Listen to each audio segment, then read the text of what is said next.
Hey everyone, welcome back to another episode. Chris Lopez here, and today's podcast episode is going to be a market update for Colorado Springs for the month of August in 2020. So I got my business partner down there, Jenny Bayless. Jenny, how's it going? It's going great. Thanks so much for having me on again.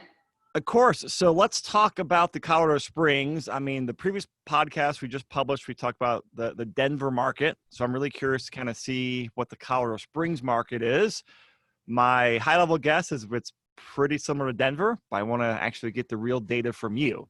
So what is going on the high level with the Springs market? Well, I think the best way to sum it up is that it is still extremely hot. And some of the information that we're going to go through will just kind of support that numerically. But I was expecting things to kind of calm down now that school started back up, but we are not seeing that, not at all. All right. So let's talk about, and this might, you can control me just so the listeners know we're recording this remotely, and I'm in control of the PowerPoint slides and mouse. So you might hear Jenny directing me some. So Jenny, what about the showing trends? Yeah, so I think the main thing to highlight on the showing trends is that showings are up from August of this year to August of last year. And on top of that, they're increasing still compared to previous months of this year. So I think what that has to do a lot with is just the fact that there's very low inventory. So people have less properties to choose from. So more people are seeing the same property. I'm seeing that just anecdotally also.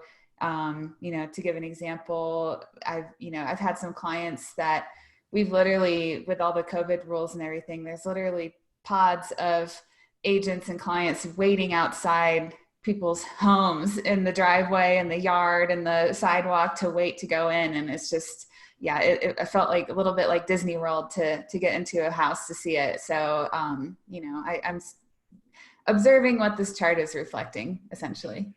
And just know the charts numbers we were talking about on here, they're all on the blog post. So if the listeners, if you click the show notes, you can see the data and the charts that Jenny is referencing.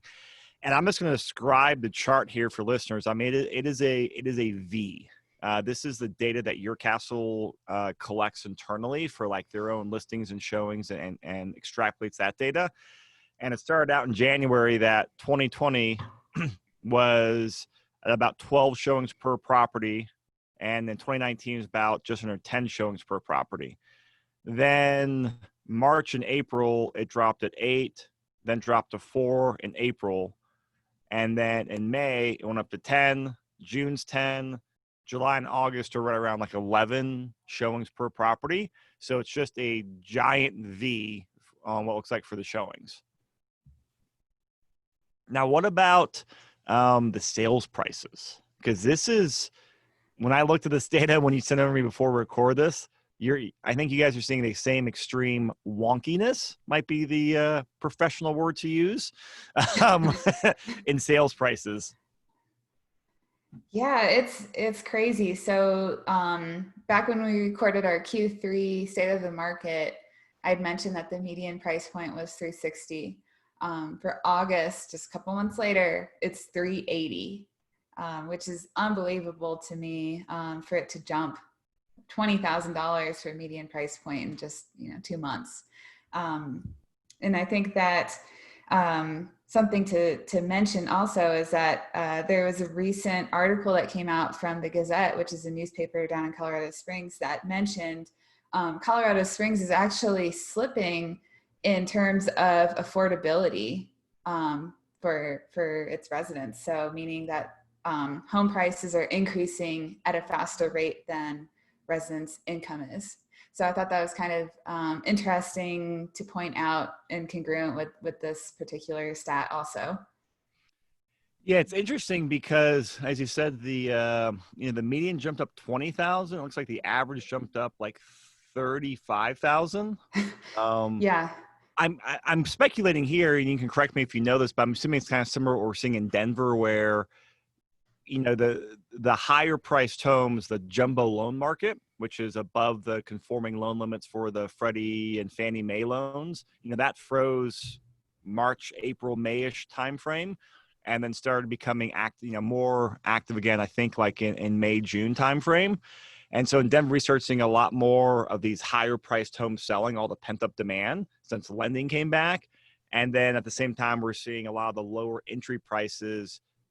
People aren't buying those because, unfortunately, a lot of those first time home buyers, they've either lost their job or they're scared of their job. So it's really like making the stats look like, oh my gosh, we're seeing crazy appreciation. Do you know, is it that, or is it a combination of that and just your damn market's hot like Denver is as well? I think both. That would be my answer for that. Yeah. I'm going to be curious to see for both markets how, how these averages play out, the next 6 months as maybe we get back to some sort of like equilibrium. What about for the under contract stuff? Because that's always a good leading indicator for what's happening. If a property goes under contract this month, usually, properties, go close 30 days. Well, now it's more like a lot of times like 30 to 60 days with lending being backed up, but it's the best leading indicator, I think. Yeah, this is really interesting. So even though, as we're about to mention that supply is extremely low right now, total under contract is significantly up August of this year from August of last year. So this year we're looking at 3,062 properties under contract, whereas last year in August it was 2,392. So it's a really big jump, which I find to be pretty interesting. My assumption would be that if you put something on the market and it's priced somewhat in the realm of reality, it's going to go. Yeah. People are just slim pickings.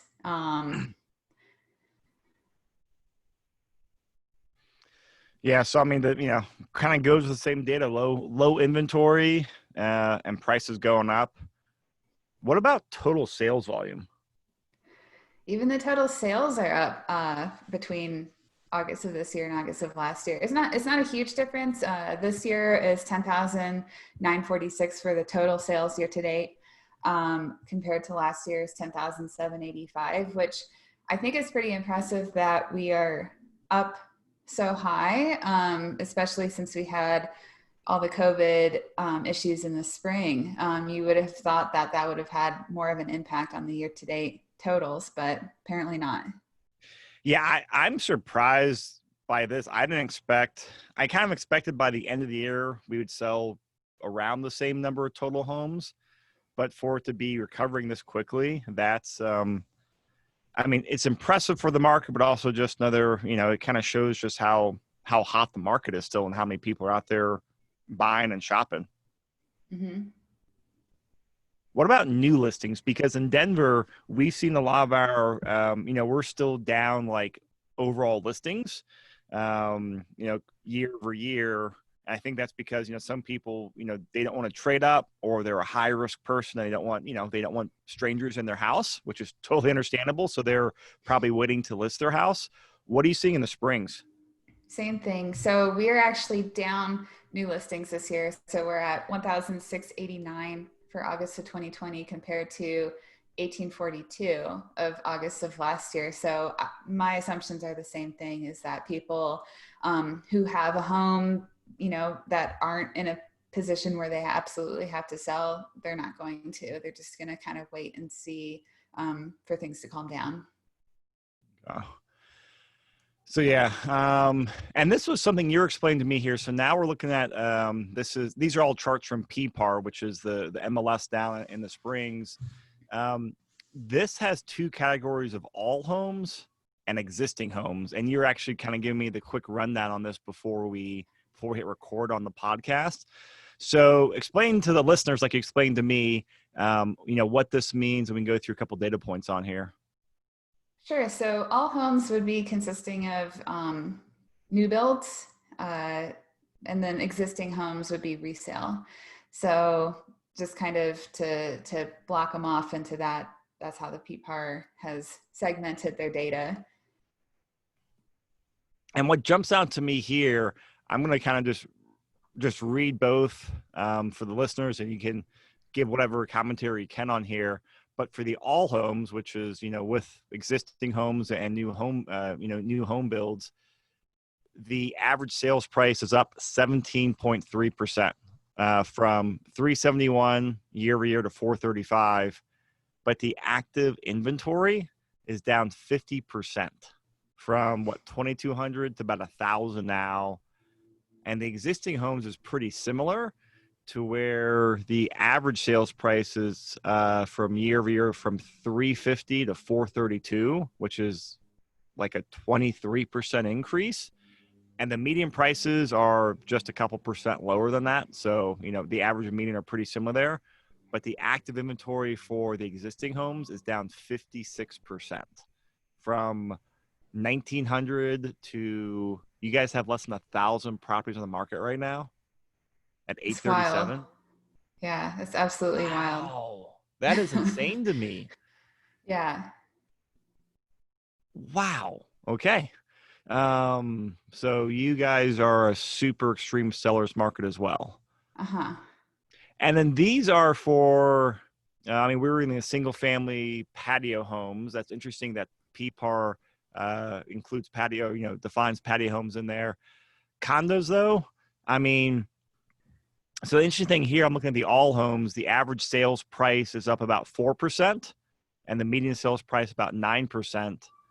The existing homes are up about 18% and the median is up about 24%. So a lot bigger jump when you're just focusing on the existing homes for the sales increase.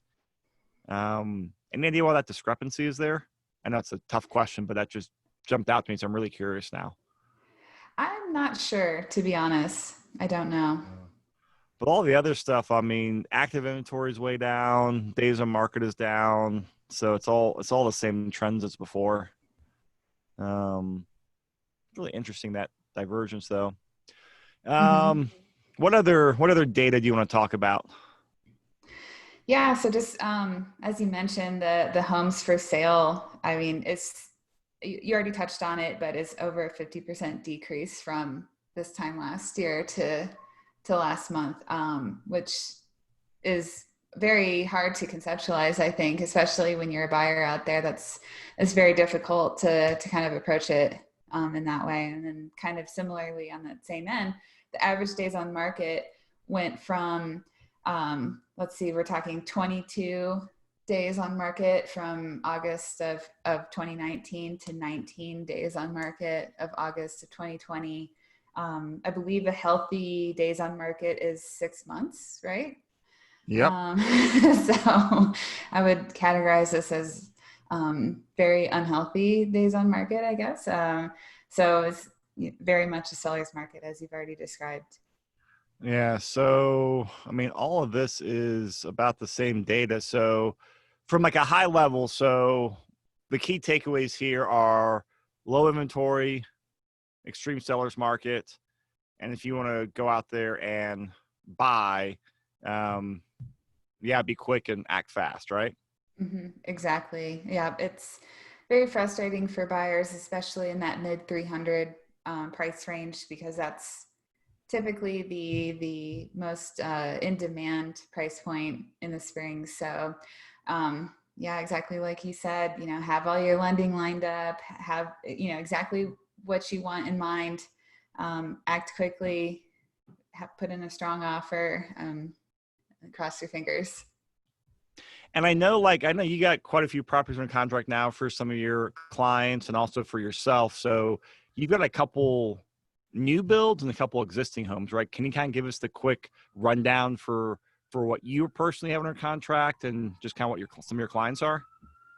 Yeah, so both myself and one of my clients have a new build townhome under contract. That one, they actually did post it on the MLS and they were going to release it on a Saturday morning. We got the first available appointment that we could, and there were 3 left. So they took one and I took one. So that's just, even the new builds are going very quickly.